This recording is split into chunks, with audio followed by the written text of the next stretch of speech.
வாழ்க்கைக்கான வார்த்தை என்ற இந்த வலை ஒளிபரப்பிற்கு உங்களை வரவேற்கிறோம்.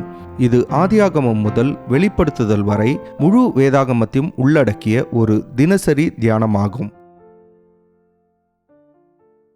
ஆதியாகமம் 29ஆம் அதிகாரத்தில் யாக்கோபு இப்பொழுது தன்னுடைய சகோதரனாகிய ஏசாவிடத்திலிருந்து தப்பித்து ஓடி வந்து ஆரானுக்கு வந்ததை நாம் பார்க்கின்றோம். அங்கே தன்னுடைய தாயினுடைய சகோதரன் லாபானை சந்தித்து அவருடைய வீட்டில் சுகமாய் தங்கியிருக்கிறதை பார்க்கின்றோம். இது மாத்திரமல்லாமல் லாபானுடைய இளைய மகளாகிய ராகேலை அவன் நேசிக்கின்றான். அவளை திருமணம் செய்ய தீர்மானம் எடுத்து விட்டான். அந்த காலத்தின் வழக்கத்தின்படி ஒருவருடைய மகளை திருமணம் செய்வதற்கு அந்த தகப்பனாருக்கு அந்த திருமணம் செய்ய விரும்புகின்றவன் பிரைட் பிரைஸ், மணமகளின் கிரயம் கொடுக்க வேண்டும். ஆகவே யாக்கோபு லாபானுக்காக 7 வருஷம் சம்பளம் இல்லாமல் வேலை செய்வேன் என்று வாக்கு கொடுக்கின்றான். எல்லாம் சரியாக போய்கொண்டிருக்கின்ற நேரத்தில் இந்த லாபான் யாக்கோபை ஏமாற்றுகின்றான். திருமண நாள் அன்று ராகேலை கொடுப்பதற்கு பதிலாக அவளுடைய மூத்த சகோதரியாகிய லேயாளை யாக்கோபு கொடுத்து விடுகின்றான். பாருங்கள், யாக்கோபால் ஒன்று செய்ய முடியாது. அவன் இப்பொழுது தனிமையாக இருக்கின்றான். பணமோ வசதியோ இல்லாமல் இருக்கின்றான். ஆகவே மிகவும் எளிமையான நிலைமையில் அவன் இருக்கின்றான். அவனுக்கு என்ன கொடுக்கப்படுகின்றதோ அதை அவன் பெற்றுக்கொண்டு தான் ஆக வேண்டும். ஆனால் யாக்கோபுக்கு வாழ்க்கை அவனை திருப்பி அடித்தது என்று நாம் சொல்லலாம். ஒரு காலத்தில் மற்றவர்களை ஏமாற்றின அதே மனிதன் இப்பொழுது ஏமாற்றப்படும் போது எப்படி வலி உண்டாகும் என்பதை அனுபவிக்கின்றான். நண்பர்களே, இன்றைக்கும் அநேகர் ஏமாற்றப்படும் போது வருகின்ற அந்த வலியை அனுபவித்திருக்கின்றார்கள். கொஞ்சம் கூட சந்தேகப்படாமல் சிலரை முழுமையாக அவர்கள் நம்பினார்கள். ஆனால் ஒரு நாளிலே அதே மனிதர்கள் அவர்களை ஏமாற்றினார்கள். நண்பர்களே, இயேசுவுக்கு அதனுடைய வலி தெரியும். ஏனென்றால் அவருடைய ஒரே மேஜையில் உட்கார்ந்து சாப்பிட்ட அவருடைய சொந்த சீஷனே அவரை ஏமாற்றினான். இப்படி ஏமாற்றப்படும் போது வாழ்க்கை ஒருபோதும் முன்பு போல இருக்காது. மிகுந்த துயரம், மிகுந்த ஏமாற்றம், மிகுந்த அழுகை உண்டாகும். ஆனால் நீங்களும் நானும் நம்முடைய மனதின் சுகத்திற்காக கர்த்தரிடத்திலே வர முடியும். அவரிடத்திலே நம்முடைய சூழ்நிலையை ஒப்பு கொடுக்க முடியும். அவர் அந்த சூழ்நிலையையும் சுகமாக்கி ஏதோ ஒரு நன்மையை அதிலிருந்து கொண்டு வருவார்.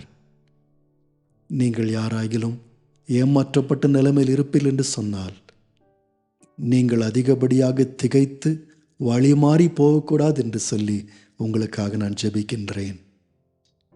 லாபானால் ஏமாற்றப்பட்ட பிறகு யாக்கோபு இப்பொழுது ராகேலையும் திருமணம் செய்ய விரும்புகின்றார். லாபான் தான் இந்த எண்ணத்தை கொடுக்கின்றார். இன்னும் 7 வருஷம் ராகேலுக்காக நீ உழைத்து ராகேலை திருமணம் செய்து கொள்ளலாம் என்று சொல்லுகின்றார்.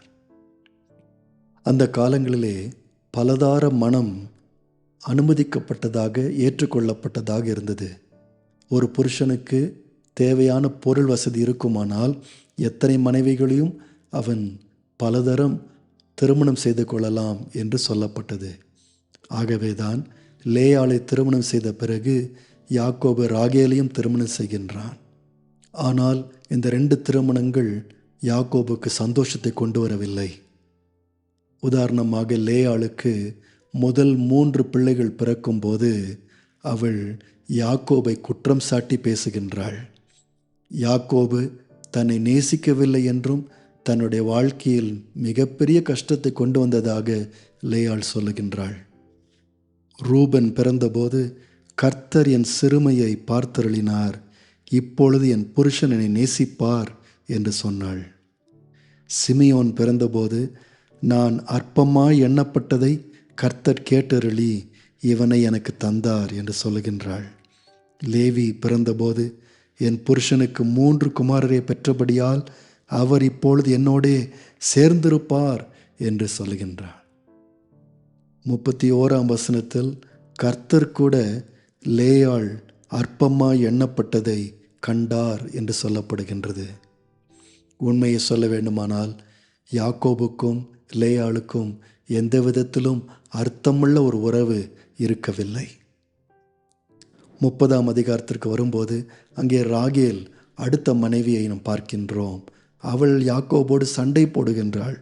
1ஆம் வசனம் சொல்லுகிறது, ராகேல் தான் யாக்கோபுக்கு பிள்ளைகளை பெறாததை கண்டு தன் சகோதரியின் மேல் பொறாமை கொண்டு யாக்கோபை நோக்கி, எனக்கு பிள்ளை கொடும், இல்லாவிட்டால் நான் சாகிறேன் என்று சொன்னாள்.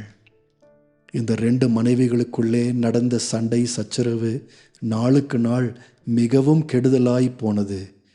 ராகேலும் லேயாளும் பிள்ளை பெறுவதில் ஒருவரோடு ஒருவர் போட்டி போட்டு சண்டை போடுகிறார்கள். ஒரு தருணத்தில் ராகேலும் லேயாளும் பிள்ளை பெறுவதற்காக தங்களுடைய வேலைக்காரிகளை பில்காளையும் சில்பாளையும் யாக்கோபுக்கு மனைவிகளாக கொடுக்கின்றார்கள். மொத்தத்தில் யாக்கோபு ஒரு உடைந்த அர்த்தமற்ற குடும்பத்தின் தலைவராயிருக்கின்றார். பொறாமை, சண்டைகள், விரோதங்கள், பிரிவினைகள், ஒருவரை ஒருவர் ஏமாற்றுகின்றது என்பதுதான் யாக்கோபின் குடும்பத்தின் நிலைமையாயிருந்தது. வேத எழுத்தாளர்கள் இருக்கின்ற நிஜத்தை அப்படியே வெளிச்சம் போட்டு காட்டினார்கள். இங்கேயும் வேத எழுத்தாளர் பலதார மனத்தினுடைய உண்மையான நிலைமையையும் அதனுடைய நிஜத்தையும் அதனால் ஏற்படும் பிரச்சனைகளையும் வெளிச்சம் போட்டு காண்பிக்கின்றார். நண்பர்களே, இன்று கூட நம்முடைய நவநாகரிக உலகத்தில் வித்தியாசமான வாழ்க்கை முறைகள், வித்தியாசமான ட்ரெண்டுகள் இருக்கின்றன. வெளியிலிருந்து பார்க்கும்போது மிகவும் கவர்ச்சியாயிருக்கின்றது. இதனாலே சந்தோஷமாக இருக்க முடியும் என்று காண்பிக்கப்படுகின்றது. ஆனால் உண்மையிலே அவைகள் நம்முடைய ஆழ்தத்துவத்தையும் நம்முடைய விடுதலையான வாழ்க்கையையும் குலைத்து போட்டு தேவன் நமக்கு தர விரும்புகின்ற சந்தோஷமான வாழ்க்கையை உடைத்து போடுகின்றதாக இருக்கின்றது. ஆனால் இதன் மத்தியிலும் ஒரு நற்செய்தி இருக்கின்றது. தேவன் தம்முடைய பிள்ளைகள் உடைந்து போனாலும் அவர்களை விட்டு விலகுவது கிடையாது. இங்கே யாக்கோபு எதை உடைத்து போட்டாரோ அதையே ஆண்டவர் தம்முடைய நோக்கத்திற்காக எடுத்து பயன்படுத்துகின்றார். இப்படி பிறந்த 12 பிள்ளைகளையும் தேவன் எடுத்து ஆசீர்வதித்து 12 கோத்திரங்களாய் கர்த்தர் மாற்றுகின்றார். இதுதான் தேவனுடைய நன்மை, பெருந்தன்மை. அடுத்த அதிகாரம், அதாவது 30ஆம் அதிகாரத்தில் யாக்கோபு லாபான் தன்னை இன்னொரு முறை ஏமாற்றுவதை கண்டுபிடிக்கின்றான். இப்பொழுது லாபான் யாக்கோபு இத்தனை வருஷங்கள் செய்த சேவைக்காக எவ்வளவு குறைந்தபட்சம் சம்பளம் கொடுக்க முடியுமோ அப்படி கொடுத்து விட்டு அனுப்பிவிடலாம் என்று யோசிக்கின்றான். அதாவது யாக்கோபனுடைய கடின உழைப்பிலிருந்து எவ்வளவுக்கு எவ்வளவு உரிந்து கொள்ள முடியுமோ அவ்வளவு உரிந்து கொள்ள வேண்டும் என்று லாபான் நினைக்கின்றான். 31ஆம் அதிகாரம் 41ஆம் வசனத்தில் யாக்கோபு சொல்லுகின்றான், இந்த 20 வருஷ காலம் உம்முடைய வீட்டில் இருந்தேன். 14 வருஷம் உம்முடைய 2 குமார்த்திகளுக்காகவும் 6 வருஷம் உம்முடைய மந்தைக்காகவும் உம்மிடத்தில் சேவித்தேன். 10 முறை என் சம்பளத்தை மாற்றினீர். இப்படி இருக்க யாக்கோபும் லாபானுடைய மந்தையிலிருந்து ஆடுகளை எடுத்து விசேஷமான சில முறைகளை பயன்படுத்தி அவனுடைய சொந்த மந்தையை பெருக்கிக் கொள்ளுகின்றான். நண்பர்களே, இந்த உடைந்து போன உலகத்தில் லாபானை போல சிலர் பொருளாதார விதத்தில் பெரிதாயிருந்தாலும் நீதியின் காரியங்களில் பலவீனமாயிருக்க முடியும். இன்றைக்கு லாபானை போல அநேகர் மற்றவர்களை களவாடி தங்களுடைய சொத்துக்களை பெருக்கிக் கொள்ள விரும்புகிறார்கள். ஆதாம் ஏவாள் என்றைக்கு பாவம் செய்தார்களோ அன்று முதற்கொண்டு இந்த உலகம் கரைப்பட்டதாக, மனிதர்களும் கரைப்பட்டவர்களாக இருக்கிறார்கள் என்பதை தான் ஆதியாகம புஸ்தகம் காண்பித்து கொண்டு வருகின்றது. ஆனால் இப்படிப்பட்ட உலகத்தில் ஆண்டவருடைய மக்கள் ஆண்டவருடைய ஞானத்தையும் வழிநடத்துதலையும் கேட்டு இந்த உடைந்த உலகத்தையும் அவர்கள் சமாளிக்க முடியும். ஒவ்வொரு நாளும் எங்கள் நடைகளை நீர் சீர்படுத்தும், எங்களை நடத்தும் என்று தேவ ஜனங்கள் கேட்க முடியும். அப்பொழுது தேவன் நம்மை சரியான பாதையில் நடத்துவார். பாருங்கள், லாபான் எதை கேட்டானோ அதை பெற்றுக்கொண்டான். யாக்கோபை ஏமாற்றி பணம் செய்ய வேண்டும் என்று நினைத்தான், அதை அவன் பெற்றுக்கொண்டான். ஆனால் முடிவிலே தனக்காக உண்மையாக உழைத்த யாக்கோபையும் தன்னுடைய சொந்த குமாரத்திகளையும் லாபான் இழந்து போனான்.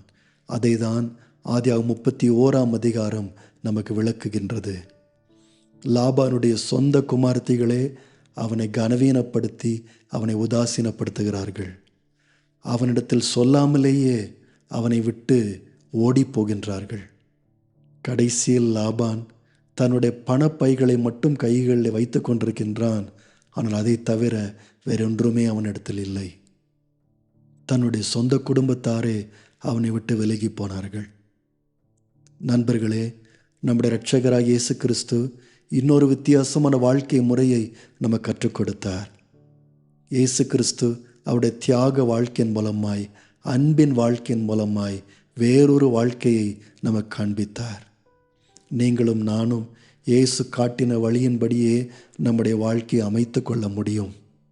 வாங்குவதை பார்க்கிலும் கொடுப்பதே பாக்கியம் என்றுதான் இயேசு நமக்கு கற்றுக் கொடுத்தார். அப்படிப்பட்ட வாழ்க்கை வாழும்போது நாம் நண்பர்களையும் உறவுகளையும் எல்லாவற்றுக்கும் மேலாக தேவனுடைய ஆதரவையும் நாம் சம்பாதித்து கொள்ளுவோம். தேவனுடைய ராஜ்யம் புசிப்பும் குடிப்பும் அல்ல, ஆனால் நீதியும் சமாதானமும் பரிசுத்த ஆவியின் சந்தோஷமாய் இருக்கின்றது என்பதை நாம் அறிந்திருக்கின்றோம். அப்படிப்பட்ட மேன்மையான வாழ்க்கையை தான் நீங்களும் நானும் தேடுகின்றோம். நேயர்களே, இந்நிகழ்ச்சியை கேட்டதற்காய் நன்றி. மீண்டும் ஒரு புதிய அத்தியாயத்துடன் வாழ்க்கைக்கான வார்த்தையில் நாளை சந்திப்போம்.